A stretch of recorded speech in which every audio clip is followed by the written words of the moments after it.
இந்த வீடியோவை வழங்குவோர் அபிராமி ரைஸ். இதன் சுவை மனதில் நிற்கும் என்றென்றும். உங்கள் ஃபோனை கையில் எடுத்து யூடியூப் ஆப் ஓப்பன் பண்ணுங்கள், பிஎன்எஸ் டிவின்னு சர்ச் பண்ணுங்கள். பிஎன்எஸ் டிவின்ற எங்களுடைய சேனல் பேஜ் வரும். அதை கிளிக் பண்ணிங்கன்னா சப்ஸ்கிரைப்னு ஒரு வார்த்தை இருக்கும். அந்த சப்ஸ்கிரைப்ன்ற வார்த்தையை டச் பண்ண உடனே சைடில் ஒரு பெல் ஐக்கான் வரும். அந்த பெல் ஐக்கானை கிளிக் பண்ண உடனே அந்த மணிக்கு காது வச்ச மாதிரி 2 கோடு வரும். கோடு வந்துருச்சுன்னா உங்களுக்கு நோட்டிஃபிகேஷன்ஸ் வேக வேகமாக வரும். எங்களுடைய பெட்டர் வீடியோஸும் வேக வேகமாக உங்களுக்கு வந்து சேரும். Keep supporting us. அப்போ தான் எங்களால் பெட்டர் வீடியோஸ் கம் தைரியமாக சொல்ல முடியும். இப்பவும் சொல்கிறேன், பெட்டர் வீடியோஸ் கம். ஸோ எல்லாருமே யூனிக்னஸ் அப்படின்னு பார்த்தீங்கன்னா ஒவ்வொரு மிமிக்ரினுக்கும் ஒரு விஷயம் இருக்கும். அதே மாதிரி சதீஷ்க்கு பார்த்தீங்கன்னா நிறைய வயசு இருந்தாலும் முதல் வயசு சொல்கிறதுனா விஎஸ் ராகவன் சார். அதாவது சேது நாங்கள் அடுத்து பார்த்தீங்கன்னா நீங்கள் தான் அந்த பெர்ஃபார்மன்ஸ். இல்லை, சேது ஒன்றா தான் பெஸ்ட் எனக்கு தெரிஞ்சு. இல்லை, அவருக்கு அடுத்து தான் நானும் சொன்னேன். அவருக்கு அடுத்து இல்லை, அவருக்கு அடுத்துன்னு கூட சொல்லக்கூடாதுங்க, சொல்லக்கூடாது, ஒரே சூப்பர் ஸ்டார் தான் அந்த மாதிரி. சரி, ஸோ அதுலேருந்து நம்ம ஆரம்பிச்சிடலாம் நினைக்கிறேன். ஓகே, ஒரு டைலாகோட அதான் விஎஸ் ராகவன் சார் வாய்ஸ் எப்படி எடுத்தேன்னு சொல்லணுமா? கண்டிப்பாக அது எடுத்தேன்னு சொல்லிட்டு அவர் performance. Okay, VS Raghavan sir வந்து ஒரு வாட்டி இன்டர்வியூ பார்த்துட்டு இருக்கும்போது அவர் சொன்னார்ல, இந்த மிமிக்ரி ஆர்டிஸ்ட்லாம் என் வாய்ஸ் அப்படி சொல்லி பேசுகிறான் ஸோ அப்படி சொன்னார்ல. ஸோ அப்போ யோசிச்சேன், இவர் நார்மலாக இன்டர்வியூவில் எப்படி பேசுகிறாரு அப்படின்னு சொல்லிட்டு, இந்த மிமிக்ரி ஆர்டிஸ்ட்லாம் என்ன மாதிரி பேசுகிறேன்னு சொல்லிட்டு அவன் வேறு மாதிரி பேசுகிறான். என்ன மாதிரி பேசுகிறேன்னு சொன்னால் கொய்யால அவன் என்ன மாதிரி பேசணும், புரியுதா அவனுக்கு? ஆனால் உங்கள் வாய்ஸை எல்லாருமே ரொம்ப ரசித்து பார்க்குறாங்களே ஐயா. கொய்யால என் வாய்ஸை ரசிக்கிறீங்களே, என் படத்தெல்லாம் பார்த்துருக்கீங்களாடா? என் படம் பேர் ஒன்று சொல்லு. கொய்யால என் படம் பேர் தெரியாது, கொய்யால என் வாய்ஸை வச்சு காமெடி பண்ண தெரியுது. பட் இது கேள்வி அவர் உங்கள்கிட்ட கேட்டிருக்காருங்களா ஐயா? என்கிட்ட அவர் கேட்குறாரா? அவர் எங்கே கேட்டிருக்காரு? அவரை நான் பார்த்ததுக்குள்ள இல்லை. ஆனால் அவர் வாய்ஸை வச்சு நம்ம பழுப்பு ஓடிக்கிட்டு இருக்கு. அதாவது ராதா ரவி வாய்ஸ்னாலே எல்லாருமே ஓல்டு வாய்ஸு. இப்போ இருக்க மிமிக்ரி ஆர்டிஸ்ட் எல்லாம் என்ன நினைக்கிறேன்னா, ராதா ரவி ஓல்டு, அவர் ஓல்டு வாய்ஸு அப்படின்னு சொல்லி நம்மளை விட்டுறான். எனக்கு தெரிஞ்சு இன்ன வரைக்குமே எத்தனை படம் நடிச்சிருக்கேன். இப்போ வந்து புது பசங்களுக்கு அதெல்லாம் தெரியாது. இப்போ இந்த செல்வா தம்பி கூட இந்த ஸ்கிரிப்ட் ரைட்டரும் அந்த கேமராமேனை இத்த கேள்வி அத்தை கேள்வி இது பண்ணிட்டு, அப்போ எப்பயும் அவன் ஆங்கர் ஆகிறது. எல்லா கொஸ்டினும் நீ கேளு அவங்க கேளு, அதுக்காக சொல்கிறேன். எல்லா கொஸ்டின்ஸ்லேருந்து ஏதோ நீங்கள் வந்து ஏதோ வைரல் ஆகும் இது ஆகாதுன்னு சொல்லி கேட்டுங்க.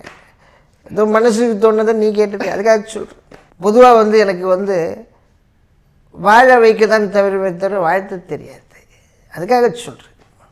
இந்த செல்வா தம்பிலாம் பார்க்கும்போது இந்த கிழிஞ்சி போன ஃபேண்டெல்லாம் போட்டுக்கிட்டு அப்படி ஜம்முன்னு அப்படி ஒரு மாதிரி ஃபிட்டாக போடுங்க, அதுக்காக சொல்கிறேன். ரொம்ப சந்தோஷம். பிஹைண்ட் விட்ஸ் நான் வந்து ஒரு கிட்டத்தட்ட ஒரு 25 வருஷமாக நான் பார்த்துட்ருக்கேன். பிஹைண்ட் விட்ஸ் 14 வருஷமாக இருக்கு. அதான் 15 வருஷமாக. அது நம்ம அப்புறம் நான் என்ன அசிங்கமாக பெஸ்ட்டுன்னு சொல்லக்கூடாது, அதுக்காக சொல்கிறேன். எல்லாருக்கும் என்னுடைய வணக்கம். இன்னைக்கு சோசார் வாய்ஸ் நீங்கள் இப்போ கேட்குற அளவுக்கு இன்னும் அவர் இருக்காருன்னா, அவரை போய் பழம்பெரும் நடிகர்னு சொன்னால் எவ்வளோ பெரிய தப்பாயிரும். ஒரு கொஸ்டினை கேட்கறதுக்கு முன்னாடி 4 தடவை யோசிச்சு கேட்கணும். இந்த செல்வாவை வச்சுக்கிட்டு பிஹைண்ட் விட்ஸ் துன்பப்படுறாங்க, துயரப்படுறாங்க, வேதனைப்படுறாங்க, வெக்கப்படுறாங்க, அவமானப்படுறாங்க. அதுவும் முக்கியமான கொஸ்டின்லாம் நோட் பண்ணி கேட்டு ஏன்பா எங்கள் உயிரை வாங்குறேன். பேசிக்காக வந்து இந்த ஆடியோ லான்ச்சு அப்படின்னு சொல்லும்போது அது வந்து என்ன சமாச்சாரம் அப்படின்னு சொல்லி, என்ன படம் ஏது அப்படின்னு சொல்லி தெரிஞ்சுட்டு வந்து அது பேசுகிறோம் அப்படின்னு ஒரு சில விஷயங்கள் இருக்குது. ஸோ இப்போ வர படங்கள்லாம் வந்து ஒரு பெரிய ஆர்டிஸ்ட்டு, ஒரு சில ஆர்டிஸ்ட்லாம் வந்து ஆடியோ லான்ச்சை வந்து சிறப்பிக்கும் போது அந்த படம் வந்து நல்ல ரீச் ஆகுது. ஸோ தம்பி வந்து ரொம்ப சிறப்பாக பண்ணிக்கிட்டு இருக்காப்புல. முருங்கா மேட்ரு அந்த காலத்து ஆளுங்கிட்ட வந்து வெறும் முருங்கா தான் இருந்துச்சு. பட் இந்த காலத்து ஆளுங்கிட்ட நிறைய விஷயங்கள் இருக்குன்னா முருங்கா உனக்கு அவ்வளோ தேவைப்படாது. ஸோ அதாவது அந்த காலத்து ஆளுங்கன்னு சொல்கிறீங்க, ஆனால் அந்த காலத்து ஆளுங்க சொன்ன அந்த விஷயம் மட்டும் உங்களுக்கு ஞாபகம் இருக்குது அப்படின்னு சொல்லும்போது ரொம்ப சந்தோஷமாக இருக்குது. தேங்க்யூ. எனக்கு புரியுது, நீங்கள் யார் வாய்ஸ் கேட்கவே எனக்கு புரியுது. ஆனால் அவர்கிட்ட பேசுகிற மாதிரி என்கிட்ட பேசுனா அச்சு வாயெல்லாம் வச்சுருவேன், புரியுதா? தமிழ்நாட்டு மக்கள் அவங்க நல்ல மனசுக்கு அவங்க என்ன தான் கஷ்டத்தை அனுபவித்தாலும் கூடிய சீக்கிரம் ஒரு நல்ல முன்னேற்றம் வரும், நாடு பயங்கரமாக போகும். கவலையே படாதீங்க, நான் எங்கே இருந்தாலும் சரி மக்களுக்கு செய்ய வேண்டிய விஷயங்களை கரெக்டாக செய்வேன். ஓகேவா? நன்றி. எல்லோருக்கும் என்னோட வணக்கம். பேசிக்காக வந்து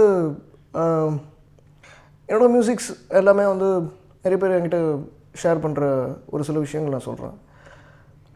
ரொம்ப யூனிக்காக நீங்கள் எப்படி பண்ணுறீங்கன்னு நிறைய பேர் கேட்பாங்க. நான் வந்து ஒரு மியூசிக்கும் வந்து என்னோடய ஃபஸ்ட்டு படம் அப்படின்ற ஒரு ஃபீல் இருக்கும். பட் அதில் வந்து என்னென்னா என்ன நம்ம போன படத்துக்கும் இந்த படத்துக்கும் என்ன புதுசாக பண்ணலாம் அப்படின்ற ஒரு ஃபீல் மட்டும் நான் இருந்துகிட்டே இருப்பேன். ஸோ ரொம்ப தேங்க்ஸ் இந்த மாதிரி கொஸ்டின்ஸ் கேட்டதுக்கு. எல்லா புகழும் இறைவனுக்கு. தேங்க்யூ. சொல்லுப்பா தம்பி, எப்படி இருக்கீங்க? ஃபஸ்ட் ஆஃப் ஆல் வந்து நான்லாம் உன்னை விஷ் பண்ணணும்னு நினச்சேன். ரொம்ப நல்லா பண்ணுற தம்பி. இல்லை, நான் வந்து ஒரு சில பர்ஃபார்மன்ஸ்லாம் பார்த்துருக்கேன். ரொம்ப நான் என்ஜாய் பண்ணி பார்க்குற விஷயம் அதெல்லாம். ஆனால் இந்த மாதிரி நான் அவங்களெல்லாம் கலாச்சிருக்கோம். இல்லை, பேசிக்காக என்னென்னா வந்து எல்லா ஆர்டிஸ்ட்டுமே சரி, அவங்கள ஹர்ட் பண்ணாத அளவுக்கு இருந்தால் வந்து எல்லாருமே ஸ்போர்ட்டிவாக எடுத்துக்கிறவங்க தான். பட் ஹர்ட் பண்ணுற விதத்தில் சில பேர் பண்ணுவாங்க. ஸோ நான் அதை கூட வந்து எதுவாக எடுத்துக்க மாட்டேன். ரொம்ப நல்லா பண்ணுறீங்க பிரதர், நான் சொல்லணும்னு நினச்சேன். ஆனால் இல்லைண்ணா, நீங்கள் எப்படிண்ணா நீங்கள் சொன்னது பெரிய அப்படிலாம் இல்லை. பார், நல்லா டேலண்ட்ஸ் தான் எனக்கு ரொம்ப பிடிக்கும். நல்லா பண்ணீங்களா, நல்லா வரணும், அவ்வளோதான். புரியுதா? எல்லாருக்கும் என்னுடைய வணக்கம். ஆக்சுவலாக வந்து பார்த்தீங்கன்னா பானா காத்தாடின்னு ஒரு படம். ஸோ இது வந்து ஃபஸ்ட் டைமாக வந்து நான் ஒரு பெரிய ஒரு முக்கியமான ஒரு ரோல் எடுத்து பண்ணியிருக்கேன். ஸோ இதில் வந்து என்னென்னா ஹீரோயினாக வந்து பார்த்திங்கன்னா சமந்தா பண்ணியிருக்காங்க. ஸோ இவங்க வந்து கண்டிப்பாக வந்து ஃப்யூச்சரில் வந்து ஒரு பெரிய ஒரு ஹீரோயினாக வரதுக்கான ஒரு பெரிய வாய்ப்பு இருக்குதுன்னு சொன்னோம். ஸோ இந்த படம் வந்து பார்த்திங்கன்னா நிறைய பெரிய ஆர்டிஸ்ட்லாம் பண்ணியிருக்காங்க. ஸோ இது வந்து நல்லா வரணும், அந்த ஒரு எய்மில் வந்து நாங்கள் பண்ணியிருக்கோம். நிறைய வந்து இதுக்காக நாங்கள் மெனக்கட்டுருக்கோம். இந்த ஊரில் மொத்தம் 2 பேர். ஒருத்தர் ஏடிஎம் சென்டர் உள்ளே இருக்கிறவன், இன்னொருத்தர் ஏடிஎம் சென்டர் வெளியே இருக்கிறவன். நம்ம ஆள் சார், கிரெடிட் கார்டு வேணுமா சார், டெபிட் கார்டு வேணுமா சார், சார் பாவம் சார், பண்ண பழகடா பச்சை படுகொலைனா sir Bharathi. I not justify myself sir. மச்சி, ஒரு பொண்ணுக்கும் ஒரு ஃபீலிங் மச்சி. மச்சான், பொண்ணுண்ணா எப்படி இருக்கணும்? பொண்ணுண்ணா நல்லா அமைதியாக ஒடுக்குமா, நல்லா குத்து விலகு மாதிரி. ஆனால் இப்போல்லாம் எல்லாம் அடங்கா போயிடாரு மச்சி. இப்போ பார்த்தலாம் திமுறாவை சுற்றுறது, ஏமாத்துறது, மாட்டி விடுறது, போய் பித்தலாட்டம். இப்போல்லாம் அவங்கள நினைச்சாலே சக்தி, உண்மையிலே நான் உனக்கு எவ்வளோ பெரிய லோக்கலில் காட்டுறேன்டு. என்றைக்குமே ஆசைக்கும் பேராசைக்கும் நடக்கிற போரில் எப்போவும் ஜெயிக்கிறது பேராசை தான். நல்லது நடக்கணுன்றதுல எனக்கு ஆசை இல்லை, பேராசை. வாழ்க்கை ஃபுல்லாக அதிக பணம் எங்கே இருக்குன்னு தேடி போகிறவன் அவன், அதிக குற்றங்கள் எங்கே நடக்குதுன்னு தேடி போகிறவன் நான். பொண்ணுஞ்சல், மக்களோட பொழுதுபோக்கு அம்சங்களை மாற்றி அமைக்கிற மாதிரி புது புது திட்டங்களை கொண்டு வந்தோமே, என்னாச்சு? அதுதான் உருப்படாமலே போயிடுச்சு. இப்படிலாம் சொல்லக்கூடாது. ஆமாம், இவரை தான் தடை பண்ண சொல்லி பிஹேவ் நோட்ஸுக்கு லெட்டர் போட்டோமே, என்னாச்சு? லெட்டர் நீங்கள் இதெல்லாம் நீங்கள் கேட்க மாட்டீங்களா? பிஹேவ் நோட்ஸ் உங்களை தான். இப்படிலாம் பண்ணால் எப்படி கமெண்ட் பண்ணுவாங்க, எப்படி லைக் பண்ணுவாங்க, எப்படி சப்ஸ்கிரைப் பண்ணுவாங்க? ரைட்டு, இன்னையோட வேலை முடிஞ்சுது. பகத்சிங் அவுத்து விட்றோம் பார்த்துக்க. இது வந்து ஒரு வைல்ட் கார்டு ரவுண்டு. வைல்ட் கார்டில் வந்தவங்க தான் டாப்பில் போயிருக்காங்க, சில பேர் புஷ்ஷுன்னு போயிருக்காங்க. அதை பற்றி நம்ம கவலைப்பட வேண்டாம். இந்த ஷோவில் நீங்கள் ஜெயிச்சிட்டிங்கன்னா இந்த ஷோவோடு போயிடணும். சப்போஸ் நீங்கள் தோத்துட்டிங்கன்னா எல்லா சீசன்லையும் நீங்கள் வரலாம். எனக்கு வந்து ரொம்ப நாளாக வந்து பிகைன் நோட்ஸ் பிகைன் நோட்ஸில் வந்து நான் வந்து கொஞ்சம் கூட எதிர்பார்க்கல. என்ன சொன்னால், அவங்க வந்து நான் பார்த்துருக்கேன் ஒரு சில செலக்டட் பீப்புளை வந்து அவங்க இன்டர்வியூ கொண்டுவாங்க. பட் இன்றைக்கி வந்து நம்மளே வந்து ஒரு ஆளாக மதித்து அவங்க வந்து எனக்கு கூப்பிட்ருக்காங்க. அது மட்டும் இல்லாமல் எனக்கு ரொம்ப பிடிச்ச தலைவர் வாய்ஸ் மாதிரி பேசணும்னு சொன்னாங்க. ஸோ தலைவர் வாய்ஸ் பேசணும் அப்படின்னு சொன்னால் நான் நிறைய இடத்துல வந்து ட்ரை பண்ணியிருக்கேன், நிறைய இடத்துல பேசணும் ட்ரை பண்ணியிருக்கேன். பட் அங்கே எல்லாம் வந்து எப்படி பேசணும்னு தெரியல. பட் இங்கே எப்படி பேசியிருக்கணும்னு எனக்கு தெரியல. என்ன பண்ணிகிட்ருக்கீங்க? பார்த்தா தெரில, எக்ஸசைஸ். அது தெரியுது, உங்கள் வீட்டுக்குள்ளே போய் பண்ணுங்க. எக்ஸசைஸை பற்றி உங்களுக்கு என்ன தெரியும்? எனக்கு எக்ஸசைஸை பற்றி தெரியாதோ, ஆனால் ஒரு சில யோகாசனாஸ் பற்றி தெரியும். நம் நாட்டு பெண்கள் செய்கிற ஒரு வேலையில் ஒரு ஆசனாஸ் இருக்குது, இது அவங்களுக்கே தெரியாது. அவுத்துட்டா குடிஞ்சு பெருக்கி கூட்டி கோலம் போட்டால் கூர்மாசனம் உட்கட்டாசனா முதுகெலும்புக்கு நல்லது. முறுக்கி பிரிஞ்சு அடிச்சு திந்து வச்சா அந்த உதாசனா கைக்கு விரலுக்கு நரம்புக்கு நல்லது. நம் நாட்டு கலாச்சாரம் மண்டி போட்டு குனிஞ்சு நமஸ்காரம் பண்ணுறாங்களே, அது ஒரு ஆசனம், அஸ்தி விஷயத்ரா. நம் நாட்டு ஏழைகளுக்கு வறுமையிலேயே ஏன் உடம்பு இவ்வளோ கிணறு இருக்குது தெரியுமா? வெயிலில் தலைக்கு மேலே கல்லை சுமந்துட்டு கடற்வாடிக்கு போகிறாங்களே, அப்போ உடம்பு நேராகுது, உடம்புல இருக்க 6 சக்கரங்களும் சீராகுது. மூலாதாரம், சுவாதிஸ்தானம், மணிப்புரா, அனாப்தா, விஷுப்தா. மூலாதாரத்திலிருந்து கொண்ட சசாத்துக்கு வந்து ஸ்டார்ட் பேபே. அரசியலை பற்றி என்ன நினைக்கிறீங்க? அரசியலுக்கு எப்போ இந்த ஷோ முடிக்க போகிறீங்க? புரியுது. ஒரே ஒன்று மட்டும் சொல்கிறேன், இந்த அவதூறுகள், இந்த திட்டுக்கள், இது எல்லாம் ஒரு மாதிரி.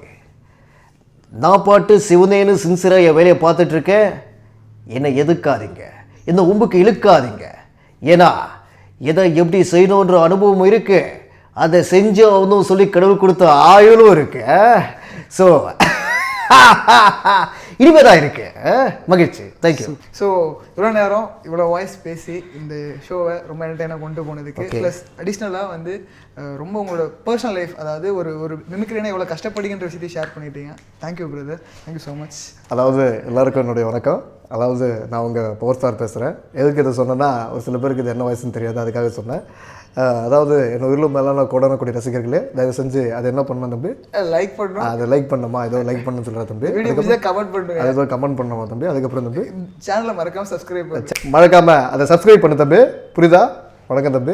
ஏதாவது ஓவரா பேசினா அதை மன்னிச்சுக்கோங்க. தேங்க்யூ. தேங்க்யூ. பிஹைண்ட் வுட்ஸ் நேயர்கள் அனைவருக்கும் வணக்கம். நான் வெங்கட் பிரபு. லைக் பண்ணுங்க, like the video, like the video, share பண்ணுங்க, வீடியோக்கு ஷேர் பண்ணுங்க, share the video, video like பண்ணுங்க, ஷேர் பண்ணுங்க, share the video and subscribe the channel. Subscribe பண்ணுங்க. வீடியோக்கு சப்ஸ்கிரைப் பண்ணுங்க. இப்போ தமிழ்லயே சொல்லிட்டேன் மக்கள், please go and do it.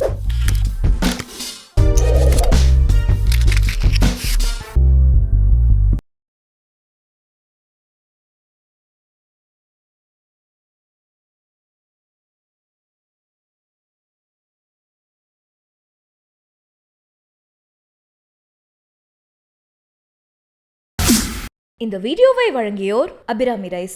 இதன் சுவை மனதில் நிற்கும் என்றென்றும்.